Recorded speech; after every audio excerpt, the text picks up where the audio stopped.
옛날 옥천에는 팔봉산이라고 불리는 아름다운 산이 있었다. 이 산에는 깊고 오래된 숲이 우거져 있었고 많은 사람들이 이곳에 와서 자신들의 소망을 빌었다. 팔봉산의 가장 특별한 점은 바로 선앙당이었다. 이 선앙당에는 어느 순간부터 여우신령이 살고 있다고 전해졌다.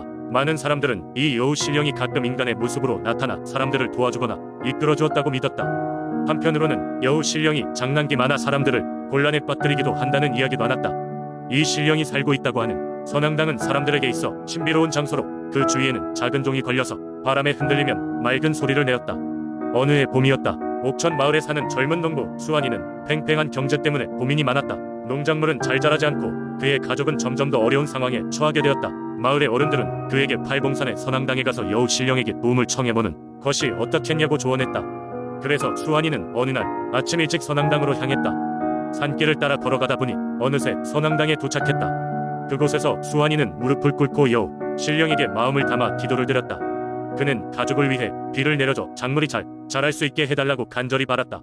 그런데 갑자기 주위가 어두워지면서 서늘한 바람이 불어오기 시작했다. 수환이가 뒤를 돌아보니 아름답게 빛나는 여우 한 마리가 그의 앞에 서 있었다. 그리고 여우는 인간의 목소리로 말을 걸었다. 인간이여, 내가 그렇게 간절히 바라는 것을 내가 알아들었구나. 하지만 너는 나의 도움을 받기 위해서는 한 가지 약속을 해야 한다. 나에게 정직하게 행동하고 불필요한 욕심을 부리지 않겠다고 맹세해야 한다. 수환이는 망설임 없이 약속을 하고 여우 신령은 그의 모습을 사라지게 했다. 이후 잠시 후에 비가 내리기 시작했다. 그의 농작물은 풍성하게 자라기 시작했고 수환이의 가족은 다시금 풍요로운 삶을 살 수 있게 되었다. 마을 사람들은 수환이의 이야기를 듣고 여우 신령에 대한 믿음을 더욱 깊게 하게 되었다. 시간이 흐르고 수환이는 여우 신령과의 약속을 항상 지키며 살았다. 그는 어느 날 다시 팔봉산을 찾아가 여우에게 감사를 전했다. 그리고 선앙당에 작은 여우 모양의 주각상을 세워 이 이야기가 오래도록 기억될 수 있도록 하였다. 마을 사람들은 지금도 팔봉산의 가을 단풍이 들면 선앙당을 찾아 여우 신령의 이야기를 되새기며 자신들의 소망을 전하곤 한다. 두 번째 이야기, 옛날 옛적 전라북도 부안에는 바다와 산이 어우러진 아름다운 마을이 있었습니다. 이 마을 사람들은 바다에서 나는 수산물로 생계를 이어갔고 자연과 조화를 이루며 살아가고 있었습니다. 그 중에서도 마을의 중심에는 바다의 신 용왕을 모시는 작고 오래된 사당이 있었는데 이 사당에는 마을 사람들의 기도와 소원을 들어주는 신비로운 전설이 전해지고 있었습니다. 전설에 따르면 부안에서 멀지 않은 바닷속 깊은 곳에 용왕이 살고 있었고 그는 평소에는 마을에 큰 축복을 내려주는 인자한 신으로 알려져 있었습니다. 그러나 가끔씩 마을 사람들이 자연을 존중하지 않고 욕심을 부리거나 서로 불화할 때면 용왕은 바다를 뒤흔드는 무서운 폭풍을 일으켜 경고를 보냈다고 합니다. 어느 해에는 바닷바람이 심상치 않게 불고 하늘은 어두운 구름으로 뒤덮였습니다. 어부들은 이상한 예감을 느끼고 바다로 나가는 것을 자제했지만 그중 몇몇은 큰 수확을 기대하며 바다로 나갔습니다. 그러나 그날따라 바다는 심술궂게 변했고 물결은 점점 더 거칠어져 가던 중 갑작스러운 폭풍우를 만나 배가 전복될 위기에 처했습니다. 마을의 장로는 이를 보고 마을 사람들과 함께 급히 용왕의 사당에 모였습니다. 그들은 정성을 다해 기도를 올리며 용왕께 자비를 베풀어 달라고 예언했습니다. 장로는 자신의 어린 시절을 떠올리며 용왕께서 들려주신 옛 이야기를 사람들에게 전하였습니다. 그 이야기는 오래전 한 젊은 어부가 있었는데 그는 용왕에게 가득한 믿음을 가지고 살아갔습니다. 그의 믿음은 마을 사람들에게도 큰 비감이 되었고 용왕은 그 저녁 어부의 꿈에 나타나네 마음의 진정성을 알겠노라. 내가 너희 마을을 지켜주겠다고 약속했습니다. 그 이야기 후 사람들은 마음을 가다듬고 용왕에 대한 깊은 신뢰를 품고 기도를 이어갔습니다. 놀랍게도 얼마 지나지 않아 거짓말처럼 폭풍이 잦아들고 일렁이던 바다는 다시 잔잔해졌습니다. 돌아오지 않을 것 같았던 어부들도 하나둘 무사히 돌아왔고 그들은 모두 입을 모아 용왕의 자비로움을 찬양했습니다. 이 사건 후 마을 사람들은 더욱더 자연을 소중히 여기며 서로 화합하고 매년 이맘때가 되면 용왕을 기리는 제사를 올리는 것을 잊지 않았습니다. 그리하여 오늘날까지 부안의 민속신앙으로 내려오는 이 전설은 사람들에게 자연과 조화롭게 살아가는 것의 중요성을 일깨워주고 있습니다. 세 번째 이야기, 아득한 옛날 울진의 작은 어촌 마을은 아름다운 자연, 경관과 풍요로운 어장으로 유명했습니다. 그러나 이 마을에는 한 가지 특별한 신앙이 있었으니 그것은 바로 바위 거인에 대한 신앙이었습니다. 이 신앙은 마을 사람들이 바다에서의 위험과 자연재해로부터 보호받기 위해 전승되어 왔습니다. 마을의 전설에 따르면 이 바위 거인은 바다의 신이 보내온 강력한 수호령으로 바다와 육지 사이의 경계에 서서 마을을 지켜주고 있었습니다. 거인은 날씨가 좋지 않은 날에는 큰 몸집으로 바다의 거친 파도를 막아주고 태풍이 불어닥칠 때는 자신 위 힘으로 바람을 잠재웠다고 합니다. 바위 거인의 전설은 수백 년 전 마을 앞바다에서 이루어진 한 사건에서 시작되었다고 전해집니다.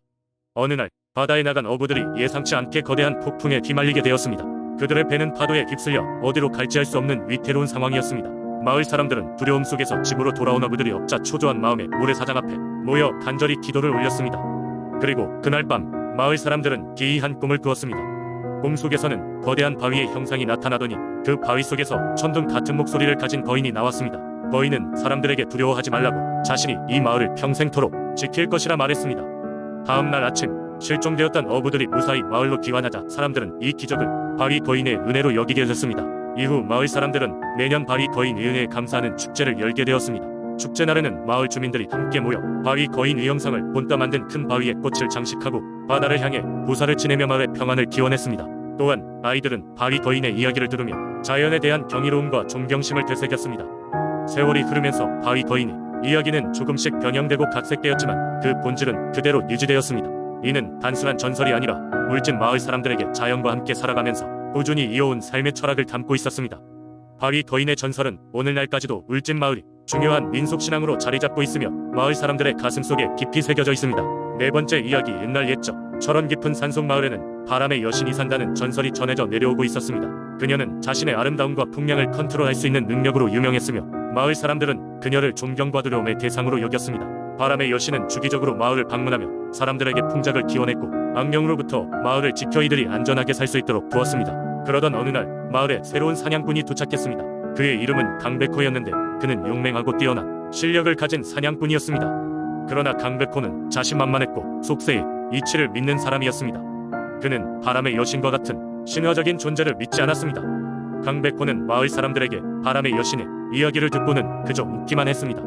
그런 존재가 어디 있습니까? 바람은 그저 자연의 일부일 뿐이죠 라고 그는 태연하게 말하곤 했습니다. 이러한 그의 태도는 마을 어르신들의 눈살을 찌푸리게 했습니다. 그러나 강백호는 그러한 시선을 아랑곳하지 않았습니다. 어느 날 강백호는 사냥을 나서게 되었고 자신감에 차서 깊은 숲까지 들어갔습니다. 그는 큰 사슴을 발견하고는 그 뒤를 쫓았습니다. 그러나 사슴을 쫓던 중 갑자기 하늘이 어두워지고 거대한 바람이 불어왔습니다. 바람은 강백호의 귓가를 쓰며 무언가 속삭였습니다. 그것은 마치 누가 나를 믿지 않는다고? 라고 말하는 것 같았습니다. 바람은 점점 세차게 불어왔고 강백호는 어쩔 수 없이 그 자리에 멈추어 섰습니다. 그 순간 아름다운 여인이 바람 속에서 나타났습니다. 그녀는 바람의 여신이었습니다. 그녀는 강백호를 바라보며 미소 지었지만 그 미소는 차가운 바람만큼이나 섬뜩했습니다. 바람의 여신은 강백호에게 말했습니다. 나의 존재를 아는 것은 중요하지 않다. 중요한 것은 자연과 사람들에 대한 믿음과 존경이지. 강백호는 자신의 오만함을 깨달았고 여신에게 용서를 구했습니다. 그녀는 무섭도록 강력한 바람을 사그라뜨리며 그의 사과를 받아주었습니다. 다음날 강백호는 마을로 돌아와 사람들에게 자신의 체험을 이야기했습니다. 그는 사람들이 신앙하게 된 바람의 여신을 이제 자신도 믿게 되었노라 선언했습니다. 그의 이야기는 마을 사람들 사이에 회자되었으며 여신에 대한 신앙은 더욱 굳건해졌습니다. 이러한 이야기는 세대를 지나면서도 철원의 민속신앙으로 남아 바람의 여신에 대한 경외심을 후손들에게 전하고 있습니다. 이 이야기는 자연을 존중하고 겸손의 필요성을 일깨워주는 교훈으로 여전히 사람들의 마음속에 살아 숨쉬고 있습니다. 다섯 번째 이야기. 옛날 아주 먼 옛날 정읍의 작은 마을에는 봄이면 항상 특별한 주술이 행해졌다. 그 마을은 오봉산에 기슭에 위치하고 있었는데 오봉산은 5개의 봉우리로 이루어져 있어 그 이름이 붙여졌으며 산신령이 깃들어 있는 신성한 산으로 여겨졌다. 봄이 다가오면 마을 사람들은 오봉산의 첫 번째 봉우리에 모여 봄맞이 주술을 행했다.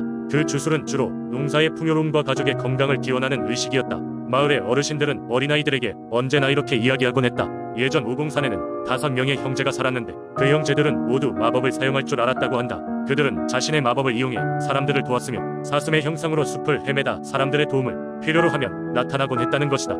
그러던 어느 날 산신령이 나타나 형제들에게 큰 시련을 내렸다. 시련을 극복하면 5봉우리가 형제들의 이름을 다 영원히 불릴 것이라고 했다. 형제들은 각각의 봉우리로 나뉘어 각자의 시련을 받게 되었고 그 시련은 형제들의 강점과 약점을 시험하는 것이었다. 첫째 형은 힘이 아주 세었으나 마음이 여렸고 둘째는 지혜로웠지만 행동이 느렸다. 셋째는 빠르고 날렵했으나 자신감이 넘쳤고 넷째는 모든 사람들에게 관대했으나 쉽게 속았다. 마지막으로 막내는 어리석은 듯 보였으나 가장 순수한 마음을 가졌다고 전해진다. 하루가 걸리고 이틀이 지나 남은 건 막내 형제뿐이었다. 사방에서 다른 형제들이 겪었던 시련의 모습이 보였다. 마을 사람들은 그 형제를 위해 기도를 올리며 봄맞이 주술을 시작했다. 막내는 가족과 마을 사람들이 도움으로 시련을 극복했으며 자신의 순수한 마음으로 산신령을 감동시켰다. 시련을 모두 끝낸 후 5봉우리는 형제의 이름을 따 불리게 되었고 매년 봄이면 마을 사람들은 오봉산에 올라 형제들의 용기와 힘을 기리며 주술을 올렸다. 마을 사람들의 주술은 5봉우리의 깃든 형제들의 에너지를 받아 농사가 번성하고 마을의 아이들이 건강히 자란다고 믿었다. 이 전설은 오랫동안 이어져 내려오며 현재도 정읍의 마을 사람들은 봄이 오면 오봉산을 찾아 그 옛날의 전설을 떠올리며 봄맞이 주술을 이어가고 있다. 그들은 자연과 인간의 조화로운 삶을 상징하는 이 주술을 통해 오봉산의 전설을 계속해서 존중하고 사랑하고 있다.